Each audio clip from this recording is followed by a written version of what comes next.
Okay, another main asset we have is our minerals.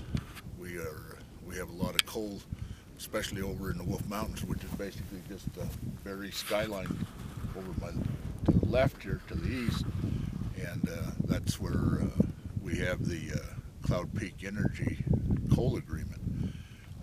What you see there, the Wolf Mountains, will not be. They'll always be like that. It's the land that is at the base of the mountains on the other side, which probably runs another 10-15 miles. That's where it's on the very edge of the Crow Reservation, eastern boundary, and that's where our large coal deposit is.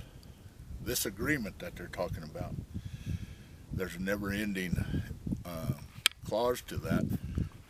That coal company could be sitting on our coal for many, many years, and there's nothing in the agreement that I could see where it would force them to mine right away. So there's several things that I have questions about. Number one is, when we talk about a full standalone coal mine on a Crow Reservation, that means 200-300 jobs in that coal mine if we had it on the Crow Reservation.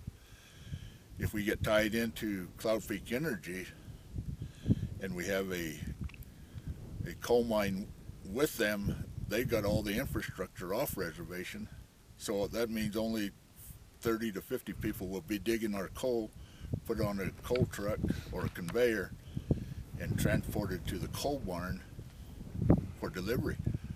There's one problem there, though, is what's our assurance that our coal and Spring Creek coal won't be co-mingled and we end up losing a large volume of coal.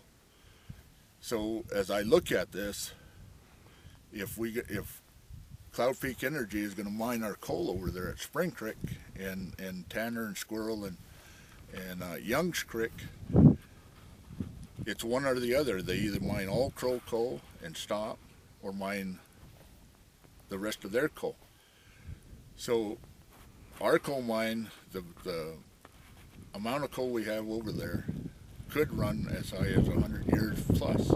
So we do have a lot of coal resources over there, but it's the job that we need to be taking a look at.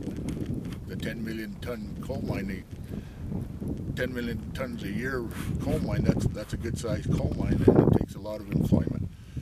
So if we get tied in on this Cloud Peak Energy, that means most of those people that are working there at Spring Creek right now are from Sheridan.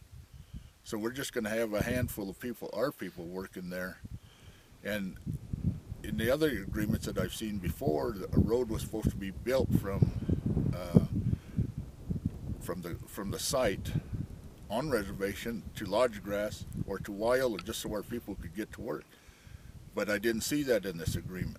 What I seen was our people was going to have to go either over 212 and up the Rosebud, or down to Sheridan and then back in. That'd be fine for a while, but then they're going to get tired of that travel, so they'll quit. So then that means all the Sheridan people will be mining our coal. We won't have that employment. All we're going to have out of that is our severance tax and royalty payments. We lose too much. So I think that's, if we're going to deal with Cloud Peak Energy, we need to have a standalone coal mine doing our own thing.